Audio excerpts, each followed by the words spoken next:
नमस्कार, मैं शारदा पांडे आसान जिंदगी के इस एपिसोड में आपका स्वागत करती हूं। जैसा कि पर्वों त्योहारों का महीना चल रहा है, करवा चौथ का वीडियो आपको दे रही हूं।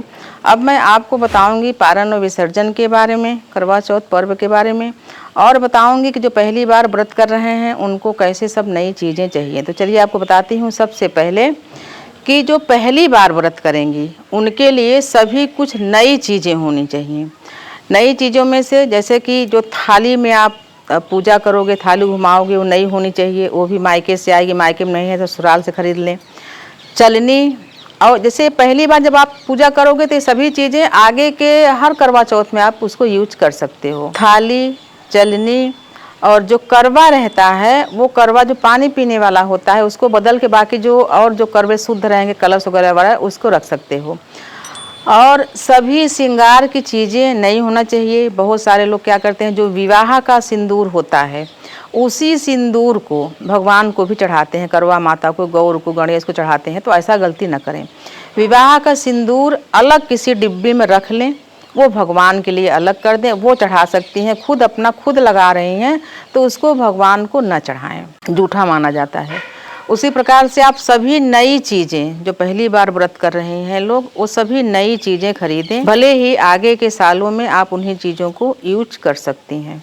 फिर जैसे आपका जैसे सवाल है बहुत सारे लोगों का कि बोलते हैं करवा चौथ के पूजा के बाद पति के साथ रहना चाहिए। तो आप इस बात का ज़रूर ध्यान रखना, जैसे कि मैं बताती हूँ कि विसर्जन के बाद पारण करना चाहिए। तो आप इस बात का ज़रूर ध्यान रखना कि आपके देवी देवताओं का विसर्जन नहीं हुआ है। क्योंकि जैसे आप पूजा किए हो जो चौकी पर या जो चंद्रमा पूजा किए हो, तो चौकी हिला के हम देवी देवता से बोल देते हैं कि आप अपना स्थान चले जाएं, प्रस्थान कर जाएं। फिर भी आपका कलश वगैरह सब वहीं पर रहता है। देवी देवता, माता, करवा, गौरी, गणेश सब वहीं पर रहते हैं, उनका पूरा आभा वहीं पर रहता है। तो ऐसी अवस्था में, क्योंकि रात्रि को हम विसर्जन नहीं कर सकते, और विसर्जन करने से पहले पारण का यही मतलब उपदेश हो जाता है, क्योंकि रात्रि को हम विसर्जन नहीं कर सकते और पारण हम चंद्रमा देख के कर लेते हैं। ऐसी अवस्था में भगवान की उपस्थिति में आपका भले आप पारण कर लिए पर आपका व्रत मान्य है, व्रत चालू रहता है जब तक आप विसर्जन करके दान वगैरह नहीं कर देते। तो पति के साथ आप रहो, रहने में कोई दिक्कत नहीं है, पर पति के साथ संबंध मत बनाओ। ऐसे में अगर धार्मिक कोई अनुष्ठान है, ऐसा कुछ चीज़ें हैं, ऐसे में जब आप संबंध बनाते हो तो विकृति यानी जो संतान जो पैदा होती है वो विकृति लेकर पैदा होती है, यानी कमियां लेकर पैदा होती है, क्योंकि आप खंडित किए हो पूजा को। अगर आपसे कोई कहता अच्छा आप बताइए, किसी अगर करवा चौथ का जो व्रत कथा है या किसी भी पुराण में अगर ऐसा उल्लेख है कि करवा चौथ व्रत के बारे में पति के साथ रहना चाहिए, बहुत अच्छा होता है, ये अगर कहीं लिखा है तो आप हमें दिखा दीजिए। और मैं आपको बताती हूँ कि किसी भी पूजा, किसी भी व्रत, किसी भी उपवास में ये चीज़ें वर्जित रहती हैं। इसका मेन कारण यही होता है कि जो संतान पैदा होती है वो जब कमियां लेकर पैदा होगी तो आप जीवन भर परेशान होगे, और जो आपको ये संबंध बनाने का जो पाप लगेगा वो अलग से एक दिन की बात रहती है। हाँ, आपसे ये बताया गया हो कि संबंध बनाने से आप बहुत पुण्य कमाओगे, करोड़पति बन जाओगे, स्वर्ग में स्थान बन जाएगा, तो अलग बात है कि आपको ऐसा कुछ बताया गया हो, लेकिन ऐसा कुछ है नहीं। तो आपको मैं बता रही हूँ कि ऐसा मत करें, पहली बात। दूसरी बात, बहुत ही शुद्ध और सात्विक तरीके से रात में आप सो जाएं। सुबह स्नान के बाद जो आप चौकी लगाए हो, जो चंद्र आवाहन किए हो छत में या बालकनी में, तो सुबह उठें, स्नान करें, चौकी का सभी सामान जो करवा का जल है वो फूल पौधों में डाल दें, अष्टदल कमल चढ़ा हुआ फूल, माला, जो भी चीज़ें हैं उसको विसर्जन कर दें।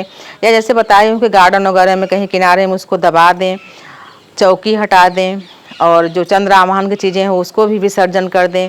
उसके बाद अगले दिन आप विधिवत जो चाहो वो कर सकते हो, और अगर आप चाहो तो गरीब को, ब्राह्मण को दान भी कर सकते हो, क्योंकि अभी जो आप दान किए हो सासू माँ को या जो भी घर में प्रसाद बांटे हो, ये खुद के लिए किए हो।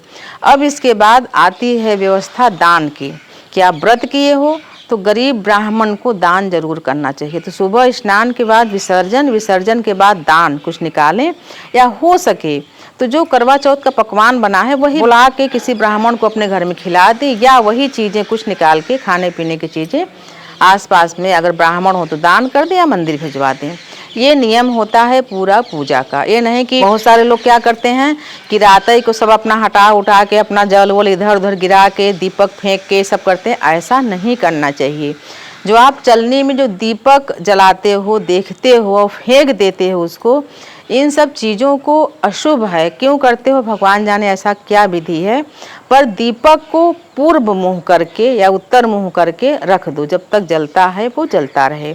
तो आपको मैं ऐसे पहले भी वीडियो में बताई हूँ, करवा चौथ पर्व के बारे में बता रही हूँ कि करवा चौथ में क्यों विसर्जन के पहले पारण होता है। क्योंकि रात्रि रहती है, रात्रि को विसर्जन नहीं हो सकता, इसलिए पारण होता है। अब आपका व्रत चलता रहता है जब तक हमारे यहाँ देवी देवता स्थापित रहते हैं। यानी हम कलश और चौकी हिला तो देते हैं कि हाँ देव आप प्रस्थान करो, पर भगवान का अस्तित्व वहीं पर बना रहता है जब तक उनको हम हटाते नहीं हैं। हटा दें उसके बाद घर के जो दिनचर्या होती है आप वो सभी कुछ कर सकते हैं।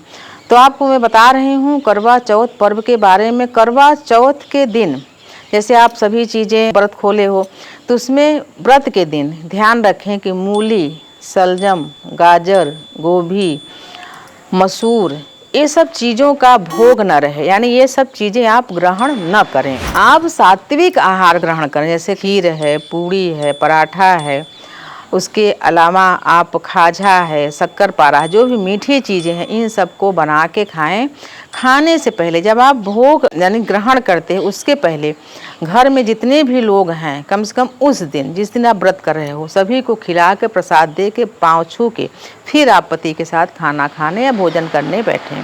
तो आपको मैं करवा चौथ पर्व के बारे में बता रही हूँ। जो आप गलतियाँ कर रहे हैं, यानी इस सब छोटा छोटा वीडियो आपको दी हूँ और सभी में कुछ न कुछ जानकारी दी हूँ नए तरीके से कि क्यों नई सभी चीज़ें पहली बार क्यों नई होनी चाहिए।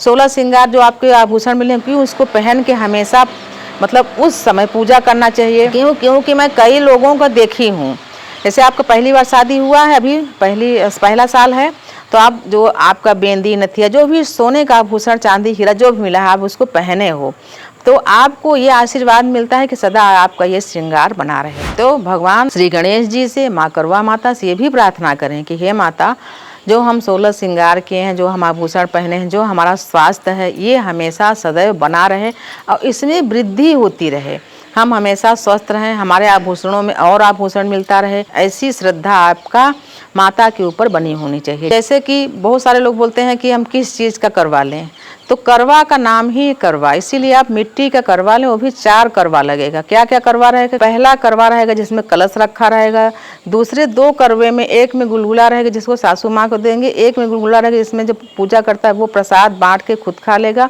और एक करवे में जो कि अर्घ देंगे या पूजा करेंगे। तो सभी चारों करवे मिट्टी के होने चाहिए। पूजा के सामान में सभी कुछ यानी उसी मिट्टी के उसमें कलश रहेगा करवा में, और सभी चीज़ें जैसे चौकी है, चौकी पर वस्त्र बिछा रहेगा, कलश जरूर रखें और अष्टदल कमल जरूर बनाएं। ये सभी पूजा की सामग्री है, घृत रखें।